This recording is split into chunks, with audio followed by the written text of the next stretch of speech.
Yo, what's going on, everybody? It's your boy Hexo. Welcome back to another Skyblock video over on Complex Gaming. In today's video, your boy needs some money. As you can see, I'm only sitting at 1.5 million, which is, well, just unacceptable, especially since we're 2 to 3 weeks into the server. Actually, I think we're 3 weeks. Something like that. I don't quite remember how long ago the server reset now, to be honest with you guys. And if you're wondering what farm I'm actually going to be building today, that is going to be a sweetberry farm. And if you're wondering why, that is because you can automate sweetberries, if you guys did not know that, using foxes. Sweetberries don't sell for a whole lot on the marketplace. As you can see, they only sell for $26.03, and that is because I also have a plus 3% island boost at the moment. So they only sell for $25.53 if we want to be exact anyways. And a stack only sells for $1,634, which honestly doesn't sound like a lot, and well, that's because it's not a lot. But don't get it twisted now. If you fill up an entire dub of sweetberries, it's about $90,000, and honestly, that's really not that bad, especially if you don't have to do any work once you build the farm. The main goal with the sweetberry farm is so your boy can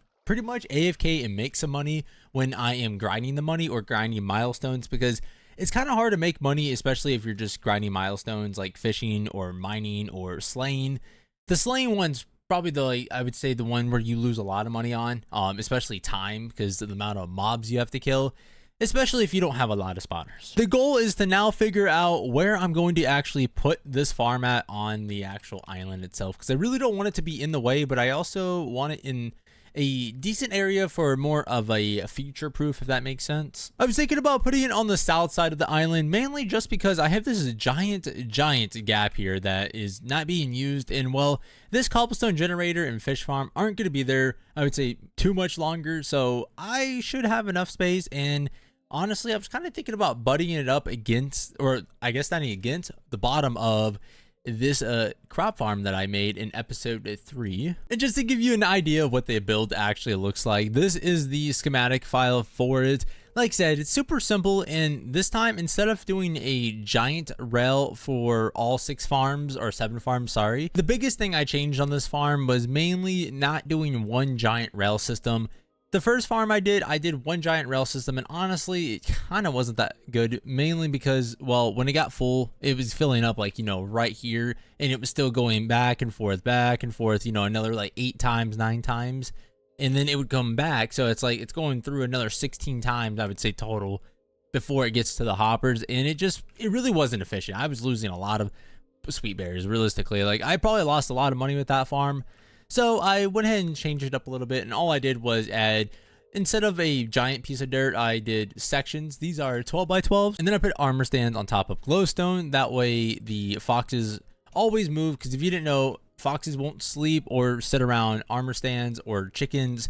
And I think there's one other item they won't also sit around and sleep around, but I'm not too sure on that third item. And like I said, this farm is super simple. All I have is a detector rail right here going into a sticky piston, into a redstone block, and then into a redstone clock, which would trigger the minecart to be sent off from right here, because the one clock that I normally would use does not seem to work on the server, mainly just because it's a hopper clock, and well, we move 32 items at a time, and so it doesn't work, especially if you're trying to do a long clock.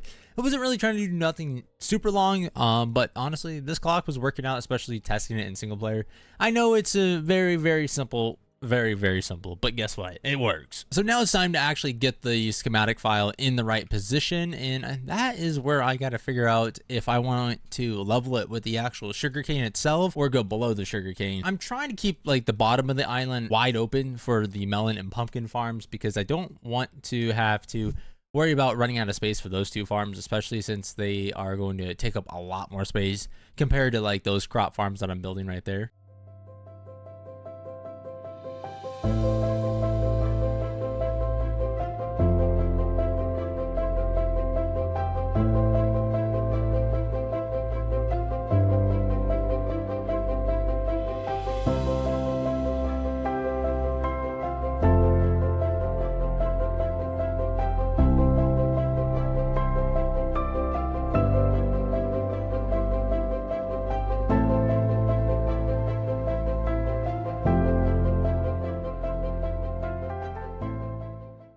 Alright guys, so it's been a couple days since the time-lapse clip that you guys all just watched. I do apologize for that. I just haven't really been able to be as active as I want to be on the server. But I just got an insane surprise today. One of the other partners, known as Randy, he's online right now and he's streaming. Don't worry guys, all of his information, if you guys do want to check him out, is going to be down in the description. And once again, Randy, if you watch this video, I appreciate everything, because guys, this is just insane. Like, I don't even know what to say. This is just wild. Like, homie just pulled up and he's like, here, this is for you. And I was just like, what?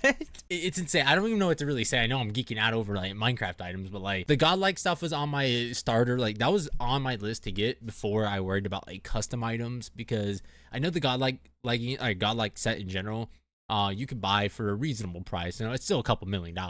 But like it was reasonable compared to like, you know, the custom armor.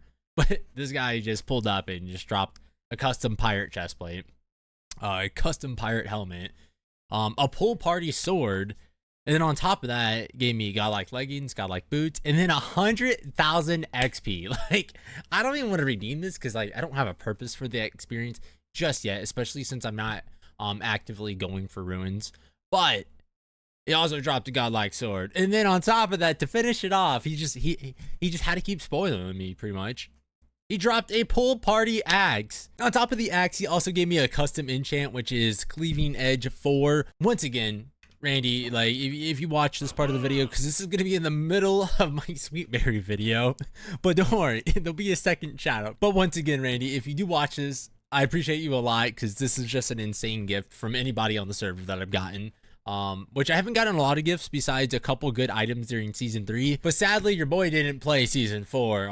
And so if a lot of you guys can see where that's going, I wasn't there for the reset vault for season 3 or season 4. So I didn't get any of the custom items that I didn't lose a whole lot. I didn't have a whole lot in general, to be fair, but I did have a good amount of items that I actually worked my ass off on. Sorry for the cussing, but like, wow. Let's go ahead and throw this armor right on the trash here. We don't need this armor anymore. Oh, that's a helmet. I keep forgetting. Let's throw this guy on. Throw this guy on. I don't know if I'm tripping right now, but the helmet and chestplate don't seem to be doing their custom thing. I can see it right here, but it for some reason is not showing. Huh? Oh wait, there it goes. Wait. There's the helmet. We get the chest plate. I've never seen this happen before. If someone could explain to me why this is like bugging out. Well, I can't get the chest plate to activate, but your boy looks stylish with the pirate helmet now. Look at this. You're about to see this pirate helmet in every single video, let me tell you, because this is sick. Besides that little interruption, time to get back on with the video, aka sweet berries. You guys saw the time lapse of this farm being built. I don't have the sweet berries yet because I actually still need to buy the foxes, which I'm gonna go ahead and do right now. I won't have enough money, I don't think, to actually buy all the foxes, because I'm only gonna start with 2 in each pen, which should, oh wait, you know, I might have enough. Let's see, can I buy 16? I don't think I need 16, but like, actually wait, 2, 4, 6. Yeah, I do need 16, never mind. Actually, I'll have 2 extra, so we'll just pop 2 in here. Pop 2 in here. Actually, before I lose too much money, let me make sure that these guys can't just jump over these walls. I assumed if I couldn't, they couldn't, but I also don't know if that's how these guys work or not. It is time to make some baby foxes with the 4 that I have. I'm just gonna start with these guys for now, because this should be more than enough, like 2 to start with, and then I'll just keep breeding them over and over. I'm gonna go ahead and drop the rest of the foxes in now, so that way I can start getting these guys breeded up, because if not, I'm not gonna have no way to make any money. And your boy needs money. That's the key of this whole episode. Oh no. No, hey, stop moving. Stop moving. Why are they running? I know they're scared of me, but still. Guys, I have one slight problem with this Sweetberry farm. And no, it's not that half-finished farm behind me. It's actually the redstone work on the actual farm. It's very simple redstone work, but as you can see the problem, what is next to that redstone block? Well, you can see a hopper here. This hopper is not going to do nothing when there is a redstone block next to it. So pretty much this acts as a blocker. So once this gets lifted up, the hopper will put some sweet berries into it, but not all of the sweet berries. As you'll see, there is 16 sitting here, and then all of a sudden it will potentially here in a second Yeah, it doesn't. I don't think. Yeah, it did not get any of them out. That's a problem. But don't worry. It's a simple fix. I just was being very dumb when I guess designed it. Like I said, it's super simple fix. It just needs to be moved out by an entire block. But before I finish off the redstone work on these farms, I went ahead and did a couple test runs on the sweetberry farm, and so far it's been producing very well. We're at 2.5 stacks, and that's over the last 5-ish minutes, maybe a little less. I have taken a couple stacks out of there in the last probably, I say, 10 minutes, so I would say it's roughly generating about 2 stacks every 5 minutes, but it could be more. I just don't have a lot of foxes in the pens at the moment, and that's one thing I need to kind of figure out how many I should put per pen. I might have to do maybe 15 per pen, but I don't know. I'll figure that part out eventually at some point. This pen, I'm kind of waiting because I didn't have enough in here. There was only 6 at the time, right before I started recording. All right, now that the middle pen is finally filled in with sweetberries, I'm going to move on to the redstone and do a quick, simple fix real quick. So the rest of the extensions have been added to the rest of the farms. I went ahead and also did a 5-minute timer just to see how many sweetberries I would get, and I was averaging about 1.5 stacks between all the farms. Besides these last 2, I only got 1/2 stack, and I think that's because I only have 5 foxes in this one and 6 in this one. So I definitely got to get the count up on those 2, or they're just not going to produce nothing. The rest of them all, I think, have an average at least 10. Some of them down there especially have, like, I think that one on the end has about 14 to 15, and the one next to it has 12 or 13.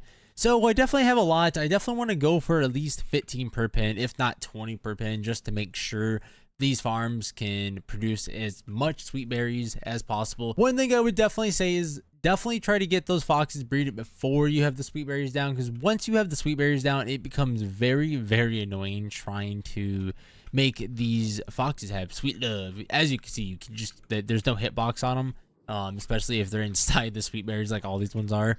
So it definitely would be recommended to make sure you actually get them all like breeded up before you place the sweetberries. I think that is going to end it for today's episode over on Complex Gaming. And once again, guys, go follow Randy over on YouTube. I'll have all of his information down in the description.